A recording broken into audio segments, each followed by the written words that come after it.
TV Al-Wahhab. Hot Inspiration. Imam Ahmad bin Isa itu mempunyai anak 3, namanya Muhammad, Ali, dan Husain.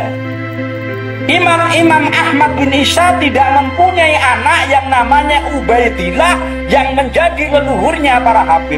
Dari silsilah nasab ini, para Habib itu nasabnya mungkotek atau terputus, tidak nyambung kepada Rasulullah Shallallahu Alaihi Wasallam. Satu, dari silsilah nasab Habib ini batal sebagai dzurriyyah Rasulullah Shallallahu Alaihi Wasallam. Yang kedua, dari tes DNA. Tes DNA para Habib ini ternyata tidak nyambung kepada Bani Hashim, tapi hasil tes DNA-nya Habib ini nyambungnya ke Yahudi Askenazi,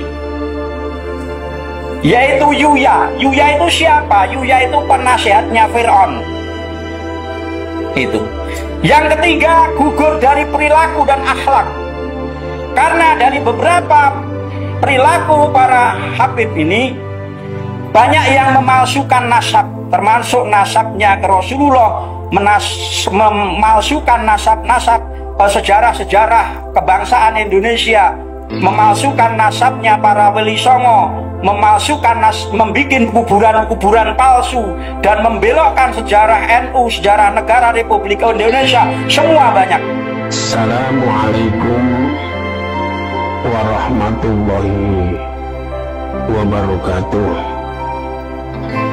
Saudaraku sebangsa dan setanah air, masihkah belum percaya bahwa Ba'alwi atau Habaib bukan dzurriyyah Rasulullah Shallallahu Alaihi Wasallam? Bagi yang masih percaya bahwa Habaib dzurriyyah Rasulullah Shallallahu Alaihi Wasallam, pertanyaannya, bisakah mereka membuat kajian ilmiah yang bisa membuktikan bahwa Habaib dzurriyyah Rasulullah Shallallahu Alaihi Wasallam dan bisa mematahkan tesis Haji Imaduddin Al-Bantani?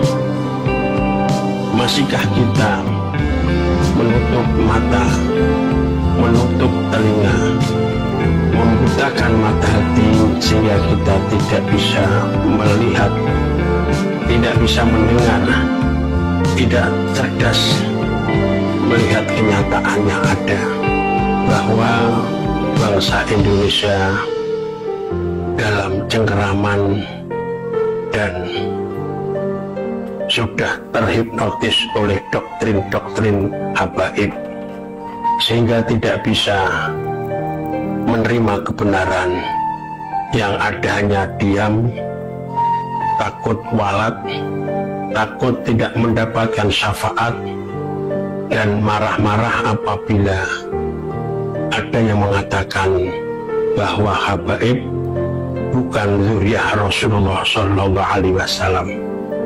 Doktrin-doktrin Habaib yang digunakan untuk membodohi umat Islam.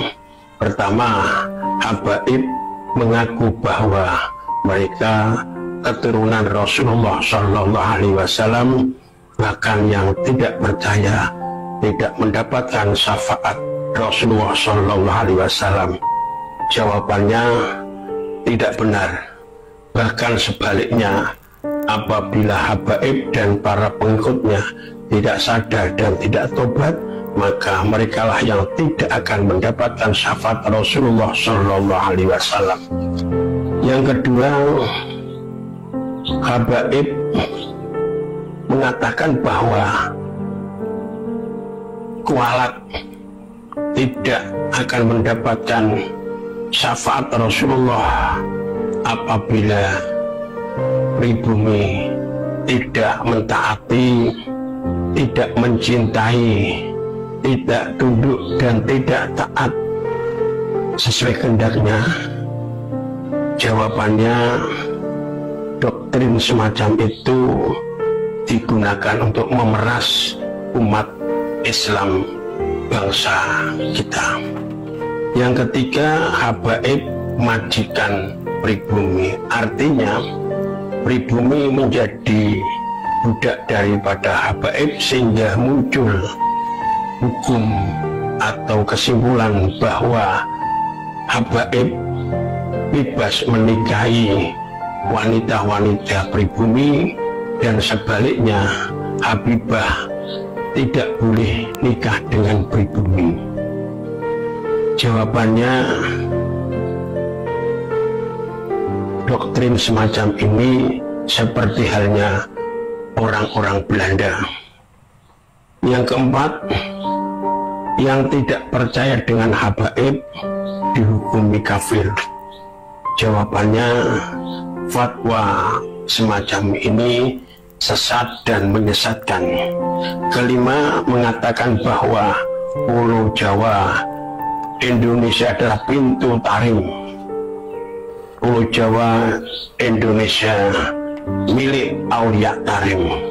Jawabannya, ini bukti bahwa habaib penjajah mengakui bahwa Indonesia kepunyaan Aulia Tarim atau orang Yaman. Sekarang sudah jelas apa belum bahwa kaum Ba'alawi atau habaib tujuan utamanya merebut negara kita Indonesia yang kita cintai. Juga dengan perbuatan liciknya mereka merubah makam, membuat makam palsu, merubah sejarah bangsa Indonesia, bahkan merubah sejarah NU dan Thariqah. Inilah bukti bahwa habaib adalah sama dengan Belanda ingin menguasai Indonesia. Ini bukti videonya. Pulau Jawa Indonesia ini dikatakan bintu tarim, ini punyanya Aulia Tarim. Kita pernah dengar dari para salihin bahwa Indonesia ini milik Aulia Tarim. Presiden bulog-bulog udah menteri agama itu saudara sesat, kurang ajar, korinya kacau, istananya yang dari istana iblis. Sekarang terserah panjenengan semuanya. Pertama, relakah negara Indonesia hasil perjuangan leluhur kita diakui oleh habaib atau klan Ba'alawi? Yang kedua, relakah presiden dan menteri agama dikatakan bodoh dan sesat? Alhamdulillah, presiden Indonesia masih orang pribumi. Wassalamualaikum warahmatullahi wabarakatuh.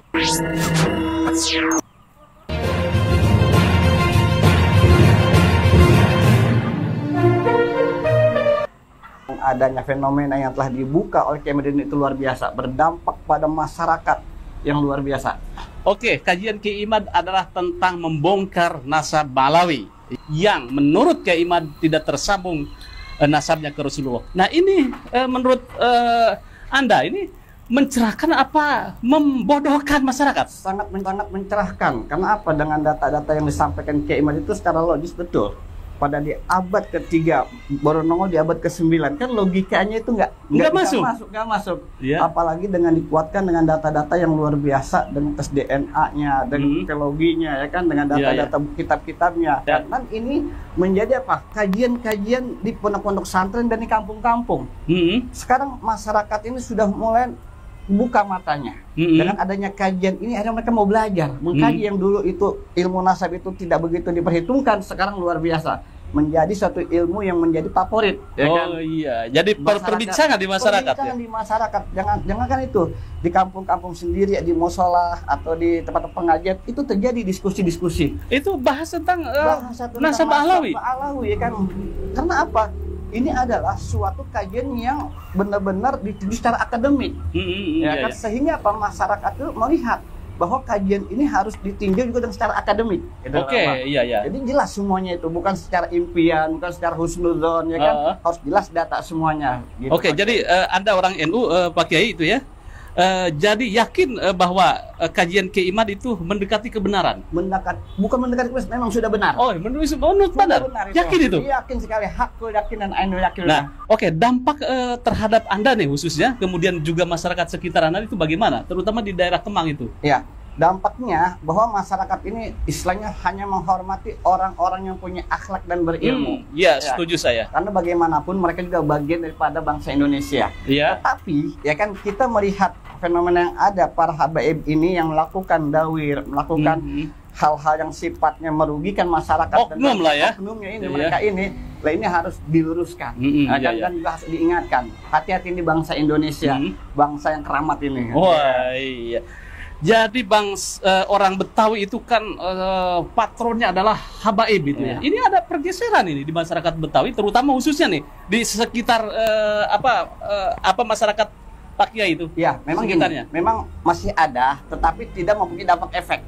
Oke. Efek nggak kayak dulu, Pak. Ya kan? Dulu itu fanatik bener. Fanatik betul. Tapi walaupun ada, tapi kita hanya memilih orang-orang tertentu. Dan ini udah mulai, mohon maaf ya, sudah mulai ditinggalkan. Kita lebih banyak mengutamakan kiai kampung. Kiai kampung itu banyak yang pintar, latar belakang pondok pesantren yang dari Liorboyo, yang dari Tebu Ireng dan sebagainya. Ini yang sekarang masyarakat ini mengutamakan para kiai lokal. Kiai lokal.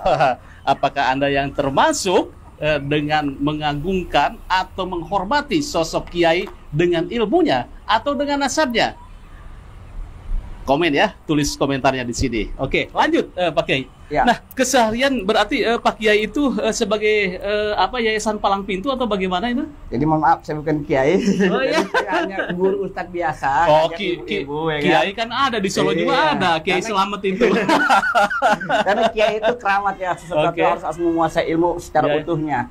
Jadi dengan adanya kajian Kiai Imad ini yang saya ikuti selama 3 tahun, apalagi pada suka yang luar biasa, memberikan pencerahan, informasi kepada masyarakat, sehingga kita akan mau belajar kembali dan melihat dengan secara akal yang sehat. Semua itu harus dengan data, semua itu harus dengan informasi yang jelas, bukan hanya kita husnuzon, tetapi harus jelas kajian ini. Karena kalau kita berbicara secara akal sehat, kita akan mengakui kajian Kiai Modin, apalagi mahasiswa dari IAIN Sunan Syarif Hidayatullah yang kemarin saya bahas itu sudah melakukan tesis ya. Ini kan satu jawaban. Mohon maaf, di kalangan mereka dianggap ini tidak ilmiah. Pembahasan bahasa tidak ilmiah ini menurut mereka yang bagaimana ya kan? Ketidakilmuan secara akademik atau secara mereka gitu kan. Sedangkan ilmiah itu sudah ada standarisasinya secara universitas itu kan. Gitu. Sudah ketemu dengan Kiai Imad? Belum. Belum ketemu dulu 3 tahun yang lalu. Saya sempat diajak bicara ya kan Kiai Imad, sehingga saya itu suatu kebanggaan buat saya ya kan. Tapi doa saya selalu buat Kiai Imad biar sehat dan sukses, sehingga bisa mencerahkan bangsa Indonesia ini, dan mobil khusus pada suka selalu istiqomah memberikan hal yang benar kepada masyarakat. Suara kebenaran. Suara kebenaran. Kalau bukan kita siapa lagi? Iya. Oke, terima kasih Ustadz. Sukses selalu. Ini Ustadz Pak Edi, Haji Edi ini yang konsisten untuk memelihara budaya Betawi, yaitu palang pintu. Nah, saya tadi sebelum datang kemari pada suka, saya nonton dulu tuh ketika dia mengkomentari tentang Raffi Ahmad.